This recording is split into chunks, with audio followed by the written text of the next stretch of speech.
ನಮಸ್ತೆ ಸ್ನೇಹಿತರೆ, ಶಕ್ತಿ ಚಾನೆಲ್ಗೆ ಸ್ವಾಗತ. ಹೇಗಿದ್ದೀರಾ ನೀವೆಲ್ಲ ಚೆನ್ನಾಗಿದ್ದೀರಾ ಅಂತ ನಾನು ಭಾವಿಸ್ತೀನಿ. ಇವತ್ತು ನಾನು ಮಾಡಿ ತೋರಿಸ್ತಿರೋ ರೆಸಿಪಿ ನಾಟಿ ಸ್ಟೈಲ್ದು ಹೀರೆಕಾಯಿ ಪಪ್ಪು ಮಾಡೋದನ್ನ ತೋರಿಸ್ತೀನಿ. ಇದು ತುಂಬಾನೇ ಚೆನ್ನಾಗಿರುತ್ತೆ. ಇದು ರೋಟಿಗೆ, ಪೂರಿಗೆ, ಚಪಾತಿಗೆ ಮತ್ತು ಅನ್ನಕ್ಕೆ, ಬಿಸಿ ಬಿಸಿ ಅನ್ನಕ್ಕೆ, ಮುದ್ದೆಗೆ ಎಲ್ಲದಕ್ಕೂ ಕೂಡ ತುಂಬಾನೇ ಚೆನ್ನಾಗಿರುತ್ತೆ. ಇದನ್ನ ಪಪ್ಪು ಮಾಡಿದಾಗ ನಾನು ನಾಟಿ ಸ್ಟೈಲ್ ಪಪ್ಪು, ಹೀರೆಕಾಯಿ ಪಪ್ಪನ್ನ ಮಾಡಿ ತೋರಿಸಿದ್ದೀನಿ. ಇದನ್ನ ಈ ಪಪ್ಪು ಮಾಡಿದಾಗ ನೀವು ಸ್ವಲ್ಪ ಅನ್ನ ಜಾಸ್ತಿ ಮಾಡಬೇಕಾಗತ್ತೆ. ಯಾಕೆ ಅಂತ ಕೇಳ್ತೀರಾ? ಈ ಪಪ್ಪು ಹಾಕ್ಕೊಂಡು ಅದ್ರ ಮೇಲೆ ತುಪ್ಪ ಹಾಕ್ಕೊಂಡು ಉದುರಾಗ ಅನ್ನ ಮಾಡಿಕೊಂಡು ಅದ್ರ ಅನ್ನದ ಮೇಲೆ ತುಪ್ಪ ಹಾಕ್ಕೊಂಡು ಈ ನಾಟಿ ಸ್ಟೈಲ್ ಪಪ್ಪನ್ನ ಹಾಕೊಂಡು ತಿಂತಾ ಇದ್ರೆ ಬೇಗ ತಟ್ಟೆ ಖಾಲಿ ಆಗೋದೇ ಗೊತ್ತಾಗಲ್ಲ. ಅನ್ನ ಪೂರ್ತಿ ತಟ್ಟೆ ಪೂರ್ತಿ ಖಾಲಿ ಮಾಡ್ತೀರಾ, ಅಷ್ಟು ರುಚಿಯಾಗಿರುತ್ತೆ. ಖಂಡಿತ ನೀವು ನಿಮ್ಮ ಮನೇಲಿ ಒಂದ್ಸರಿ ಟ್ರೈ ಮಾಡಿ ನಿಮ್ಮ ಅನಿಸಿಕೆ ಅಭಿಪ್ರಾಯಗಳನ್ನ ಹೇಳ್ರಿ. ಇವಾಗ ನಾನು ನಾಟಿ ಸ್ಟೈಲು ಹೀರೆಕಾಯಿ ಪಪ್ಪನ್ನ ಹೇಗೆ ಮಾಡೋದು ಅಂತ ನಾನು ತೋರಿಸ್ಕೊಡ್ತೀನಿ. ನಾಟಿ ಸ್ಟೈಲ್ನಲ್ಲಿ ನಾನು ಹೀರೆಕಾಯಿ ಪಪ್ಪನ್ನ ಹೇಗೆ ಮಾಡೋದು ಅಂತ ತೋರಿಸ್ತೀನಿ. ಅದಕ್ಕೆ ಏನೇನು ಪದಾರ್ಥ ಬೇಕಂತ ಇವಾಗ ಹೇಳ್ತೀನಿ ನೋಡಿ. ತೊಗರಿಬೇಳೆನ ನಾನು ಒಂದು ಅರ್ಧ ಗಂಟೆ ಮುಂಚೆನೆ ನೆನೆಸಿಟ್ಟಿದ್ದೀನಿ. ಚೆನ್ನಾಗಿ ತೊಳೆದ್ಬಿಟ್ಟು ನೆನೆಸಿಟ್ಟಿದ್ದೀನಿ. ಹೀರೆಕಾಯಿನ ಸಿಪ್ಪೆ ತೆಗೆದ್ಬಿಟ್ಟು ಚಿಕ್ಕದಾಗಿ ತೊಳೆದು ಕಟ್ ಮಾಡಿ ಇಟ್ಟಿದ್ದೀನಿ. ಈರುಳ್ಳಿ ತೊಗೊಂಡಿದ್ದೀನಿ, ಟೊಮೆಟೊ, ಹುಣಸೆಹಣ್ಣು, ಮೆಣಸಿನ್ಕಾಯಿ, ಕೊತ್ತಂಬರಿ ಸೊಪ್ಪು, ಎಣ್ಣೆ, ಜಜ್ಜಿಟ್ಟಿರೋ ಬೆಳ್ಳುಳ್ಳಿ, ಖಾರದ ಪುಡಿ, ಧನಿಯಾ ಪುಡಿ, ಅರಿಶಿಣದ ಪುಡಿ, ಸಾಸಿವೆ, ಜೀರಿಗೆ, ಉದ್ದಿನಬೇಳೆ, ಕಡಲೆಬೇಳೆ ಒಗ್ಗರಣೆಗೆ, ಕರಿಬೇವಿನ ಸೊಪ್ಪು ಮತ್ತು ಒಣಮೆಣಸಿನ್ಕಾಯಿ ಇಷ್ಟನ್ನು ಹಾಕ್ಬಿಟ್ಟು ನಾನು ಇವಾಗ ನಾಟಿ ಸ್ಟೈಲ್ನಲ್ಲಿ ನಾನು ಹೀರೆಕಾಯಿ ಪಪ್ಪನ್ನ ಹೇಗೆ ಮಾಡೋದು ಅಂತ ನಾನು ತೋರಿಸ್ಕೊಡ್ತೀನಿ. ಈಗ ಮೊದಲಿಗೆ ನಾನು ಕುಕ್ಕರ್ ಇಟ್ಟಿದ್ದೀನಿ. ಕುಕ್ಕರ್ಗೆ ನಾನು ನೆನೆಸಿಟ್ಟಿರೋ ತೊಗರಿಬೇಳೆನ ಹಾಕ್ತೀನಿ.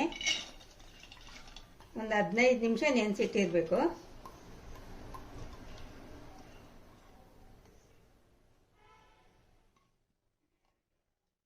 ತೊಗರಿಬೇಳೆ ಹಾಕಿದ ಮೇಲೆ ಈಗ ನೀರು ಸ್ವಲ್ಪ ಹಾಕಬೇಕು ನೋಡಿ, ಸ್ವಲ್ಪ. ಈಗ ನಾವು ತೊಗರಿಬೇಳೆ ಹಾಕಿದ ಮೇಲೆ ಒಂದು ಸ್ವಲ್ಪ ಬೇಳೆ ಮುಳುಗೋವಷ್ಟು, ಮುಳುಗೋದಕ್ಕಿಂತ ಸ್ವಲ್ಪ ಜಾಸ್ತಿ ನೋಡಿ, ಮುಳುಗೋದಕ್ಕಿಂತ ಸ್ವಲ್ಪ ಜಾಸ್ತಿ ಹಾಕ್ರಿ, ಜಾಸ್ತಿ ಇಷ್ಟೇನೆ. ಬೇಳೆ ಮುಳುಗೋದಕ್ಕಿಂತ ಸ್ವಲ್ಪ ಜಾಸ್ತಿ ನಾನು ನೀರನ್ನ ಹಾಕಿದ್ದೀನಿ. ಇವಾಗ ಅರಿಶಿನ ಹಾಕ್ತೀನಿ, ಸ್ವಲ್ಪ ಅರಿಶಿನ ಹಾಕ್ತೀನಿ, ಒಂದು ಸ್ಪೂನ್ ಎಣ್ಣೆ ಹಾಕ್ತೀನಿ. ಚೆನ್ನಾಗಿ ಮಿಕ್ಸ್ ಮಾಡಬೇಕು. ಇವಾಗ ಮುಚ್ಚಿಬಿಟ್ಟು 3 ವಿಸಲ್ ಬರೆಸ್ಬೇಕು. ಇವಾಗ ಬಾಣಲಿ ಇಟ್ಟಿದ್ದೀನಿ. ಬಾಣಲಿಗೆ ನಾನು ಒಂದು 4 ಸ್ಪೂನ್ ಎಣ್ಣೆ ಹಾಕ್ತೀನಿ. ಎಣ್ಣೆ ಬಿಸಿ ಆಗಲಿ. ಇವಾಗ ಎಣ್ಣೆ ಬಿಸಿ ಆಗಿದೆ ನೋಡಿ. ಸಾಸಿವೆ, ಉದ್ದಿನಬೇಳೆ, ಕಡಲೆಬೇಳೆ, ಜೀರಿಗೆ ಹಾಕ್ತಾ ಇದ್ದೀನಿ.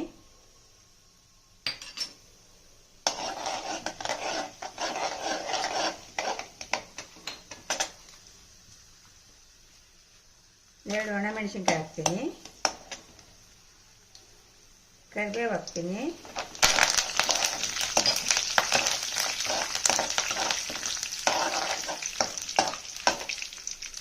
ಜಜ್ಜಿಟ್ಕೊಂಡ್ರೆ ಬೆಳ್ಳುಳ್ಳಿ ಹಾಕ್ತೀನಿ,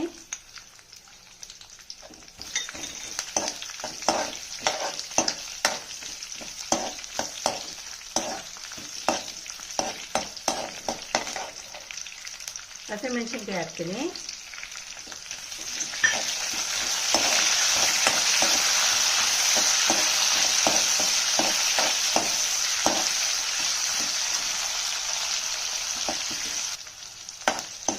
ಈಗ ನೋಡ್ರಿ ಬೆಳ್ಳುಳ್ಳಿ ಸ್ವಲ್ಪ ಕೆಂಪಾಗಿದೆ. ಇವಾಗ ಈರುಳ್ಳಿ ಹಾಕ್ತೀನಿ.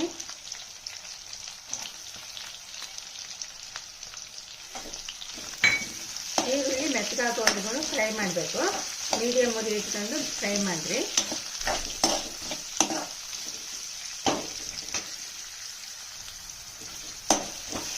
ಈರುಳ್ಳಿ ಮೆತ್ತಗಾಗಬೇಕು, ಮೆತ್ತಗಾಗ್ತಾ ಇದೆ.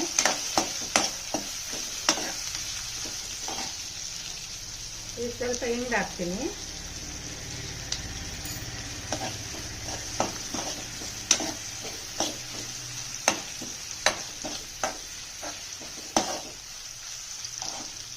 ಇವಾಗ ಟೊಮೆಟೊ ಹಾಕ್ತೀನಿ. ಈರುಳ್ಳಿ ಟೊಮೆಟೊ ಮೆತ್ತಗಾಗಬೇಕು. ಮೀಡಿಯಮ್ ಉರಿ ಇಟ್ಕೊಂಡು ಈರುಳ್ಳಿ ಟೊಮೆಟೊ ಮೆತ್ತಗಾಗೋರು ಕೂಡ ಫ್ರೈ ಮಾಡಬೇಕು. ನೋಡಿ ಚೆನ್ನಾಗಿ ಫ್ರೈ ಆಗಲಿ, ಟೊಮೆಟೊ ಕೂಡ ಚೆನ್ನಾಗಿ ಮೆತ್ತಗಾಗಬೇಕು. ಇವಾಗ ಇದು ಮುಚ್ಚಿಬಿಟ್ಟು ಒಂದು 3 ನಿಮಿಷ ನಾನು ಮೀಡಿಯಮ್ ಊರಿನಲ್ಲಿ ಬೇಯಿಸ್ತೀನಿ. ಅವಾಗವಾಗ ಮುಚ್ಚಳ ತೆಗೆದ್ಬಿಟ್ಟು ಚೆನ್ನಾಗಿ ಫ್ರೈ ಆಡಿಸ್ತಾ ಇರಬೇಕು. ಈರುಳ್ಳಿ ಮೆತ್ತಗಾಗಬೇಕು, ಈರುಳ್ಳಿ ಟೊಮೆಟೊ ಎಲ್ಲ ಮೆತ್ತಗಾಗಬೇಕು.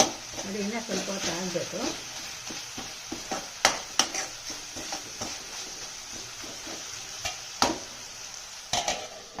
ಇನ್ನೊಂದು 2 ನಿಮಿಷ ಬೇಯಿಸೋಣ. ಇವಾಗ ತೆಗೆದು ನೋಡೋಣ ಮೆತ್ತಗಾಗಿದೆ ಅಂತ. ಟೊಮೆಟೊ ಈರುಳ್ಳಿ ಎಲ್ಲ ಚೆನ್ನಾಗಿ ಮೆತ್ತಗಾಗಿದೆ.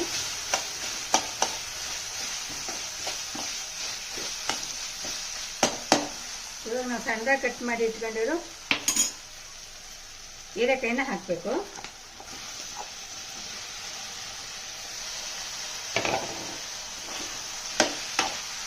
ಹೀರೆಕಾಯಿ ಹಾಕಿದ್ಮೇಲೆ ನೋಡಿ ಚೆನ್ನಾಗಿ ಮಿಕ್ಸ್ ಮಾಡಬೇಕು. ಮೀಡಿಯಮ್ ಉರಿ ಇಟ್ಕೊಳ್ಳಿ. ಮೀಡಿಯಮ್ ಉರಿ ಇಟ್ಕೊಂಡು ಚೆನ್ನಾಗಿ ಬೇಯಲಿ. ಹೀರೆಕಾಯಿ ಕೂಡ ಚೆನ್ನಾಗಿ ಬೇಯಬೇಕು.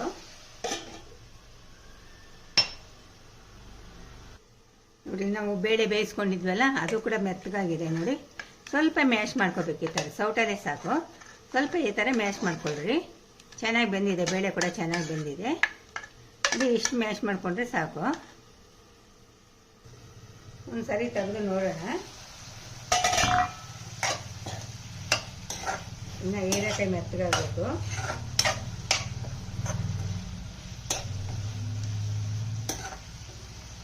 ಇನ್ನು ಸ್ವಲ್ಪ ಮೆತ್ತಗಾಗಲಿ. ಈಗ ಮುಚ್ಚಳ ತೆಗೆದು ನೋಡೋಣ ಹೀರೆಕಾಯಿ ಬೆಂದಿದೆಯಾ ಅಂತ. ನೋಡಿ ಹೀರೆಕಾಯಿ ಕೂಡ ಬೆಂದಿದೆ. ಇವಾಗ ನಾವು ಬೇಯಿಸಿಟ್ಕೊಂಡಿರೋ ತೊಗರಿಬೇಳೆನ ಹಾಕೋಣ. ನೋಡಿ ಬೇಯಿಸಿಟ್ಕೊಂಡಿದ್ವಲ್ಲ ಚೆನ್ನಾಗಿ ಮ್ಯಾಶ್ ಮಾಡಿ ಇಟ್ಟಿದ್ದೀನಿ. ಆ ತೊಗರಿಬೇಳೆನ ಹಾಕ್ತೀನಿ.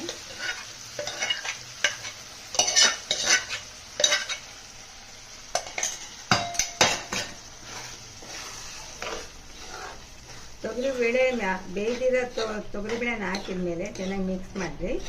ಇವಾಗ ಆ ಕುಕ್ಕರ್ ತೊಳೆದಿದ್ದ ನೀರನ್ನೇ ಹಾಕ್ತೀನಿ. ಇವಾಗ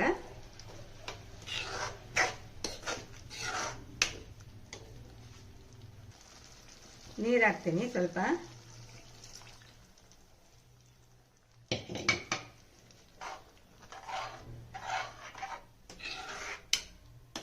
ಇದು ಒಂದು 3-4 ನಿಮಿಷ ಬೇಯಬೇಕು. ಬೇಯಿಸಿದ ಬೇಳೆ ಹಾಕಿದ್ಮೇಲೆ ಖಾರದ ಪುಡಿ, ಧನಿಯಾ ಪುಡಿ, ಉಪ್ಪು ಹಾಕುವಾಗ ವಿಡಿಯೋ ಆಫ್ ಆಗಿಬಿಟ್ಟಿತ್ತು. ನಾನು ನೋಡ್ಕೊಂಡಿರಲಿಲ್ಲ, ಸಾರಿ. 3 ನಿಮಿಷ ಮೀಡಿಯಮ್ ಊರಿನಲ್ಲಿ ಬೇಯಿಸ್ರಿ. ನಮ್ಮ ಹಳ್ಳಿ ಕಡೆ ಇದೇ ಥರ ಮಾಡೋದು ಪಪ್ಪನ್ನು. ಇದೇ ಥರ ಮಾಡಿ ನಾನು ನಿಮಗೆ ತೋರಿಸಿದ್ದೀನಿ. ಇದು ಚಪಾತಿ ಕೂಡ ಚೆನ್ನಾಗಿರುತ್ತೆ, ಮುದ್ದೆ ಕೂಡ ಚೆನ್ನಾಗಿರುತ್ತೆ. ಈ ಹೀರೆಕಾಯಿ ಪಪ್ಪು ಮಾಡಿದಾಗ ನೀವು ಸ್ವಲ್ಪ ಅನ್ನ ಜಾಸ್ತಿನೇ ಮಾಡಬೇಕು. ಏಕೆ ಅಂತೀರಾ? ಉದುರುದ್ರಾಗಿ ಅನ್ನ ಮಾಡಿಕೊಂಡು ಅನ್ನದ ಮೇಲೆ ತುಪ್ಪ ಹಾಕ್ಕೊಂಡು ಜೊತೇಲಿ ಸಂಡಿಗೆ ನೆಂಚ್ಕೊಂಡು ಊಟ ಮಾಡ್ತಾಯಿದ್ರೆ ತಟ್ಟೆ ಪೂರ್ತಿ ಖಾಲಿ ಆಗೋದೇ ಗೊತ್ತಾಗಲ್ಲ. ಅಷ್ಟೊಂದು ರುಚಿಯಾಗಿರುತ್ತೆ. ಖಂಡಿತ ನಿಮ್ಮನೇಲಿ ನೀವು ಒಂದು ಸಾರಿ ಟ್ರೈ ಮಾಡಿ ನಿಮ್ಮ ಅನಿಸಿಕೆ ಅಭಿಪ್ರಾಯಗಳನ್ನ ಕಾಮೆಂಟ್ನಲ್ಲಿ ತಿಳಿಸ್ರಿ. ತುಂಬಾ ರುಚಿಯಾಗಿರುತ್ತೆ. ಚಪಾತಿ, ಪೂರಿ ಮತ್ತು ರೊಟ್ಟಿ ಕೂಡ ಚೆನ್ನಾಗಿರುತ್ತೆ. ಮುದ್ದೆಗೆ ಎಲ್ಲದಕ್ಕೂ ಕೂಡ ತುಂಬಾ ರುಚಿಯಾಗಿರುತ್ತೆ. ಇವಾಗ ನೋಡಿರಿ ರೆಡಿ ಆಯಿತು. ನಾಟಿ ಸ್ಟೈಲ್ ಹೀರೆಕಾಯಿ ಪಪ್ಪು ರೆಡಿ ಆಯಿತು. ಇವಾಗ ನೋಡಿ ನಾನು ಬಿಸಿ ಬಿಸಿ ಅನ್ನದ ಮೇಲೆ ಹಾಕ್ಕೊಂಡು ತೋರಿಸ್ತೀನಿ ನಿಮಗೆ. ಬಿಸಿ ಬಿಸಿ ಅನ್ನದ ಮೇಲೆ ಉದ್ರಾಗಿ ಮಾಡಿಕೊಡ್ರಿ. ಅನ್ನ ಬಿಸಿ ಬಿಸಿ ಅನ್ನದ ಮೇಲೆ ಹಾಕ್ಕೊಂಡು ಈಗ ನೋಡಿ ಬಿಸಿ ಬಿಸಿ ಅನ್ನದ ಮೇಲೆ ಇವಾಗ ತುಪ್ಪ ಹಾಕ್ಕೊಳ್ರಿ. ತುಪ್ಪ ಹಾಕ್ಕೊಂಡು ಇದ್ರ ಜೊತೆ ಹಪ್ಪಳ ಇಟ್ಕೊಳ್ಳಿ, ಸಂಡಿಗೆ ಇಟ್ಕೊಳ್ರಿ. ಸಂಡಿಗೆ ಇಟ್ಕೊಂಡು ನೋಡ್ರಿ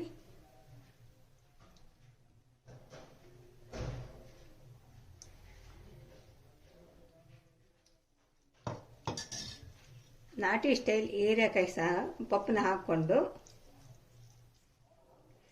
ತಿಂತಾ ಇದ್ರೆ ಸ್ವರ್ಗ ಮೂರೇ ಗೇಣು ಅನಿಸುತ್ತೆ ಸ್ನೇಹಿತರೆ. ತುಂಬಾ ರುಚಿಯಾಗಿರುತ್ತೆ. ಇವಾಗ ನೋಡಿ ನಾನು ಟೇಸ್ಟ್ ಮಾಡಿ ತೋರಿಸ್ತೀನಿ. ನೋಡ್ತಾ ಇದ್ದೀರಲ್ವಾ, ತುಂಬಾ ಚೆನ್ನಾಗಿರುತ್ತೆ.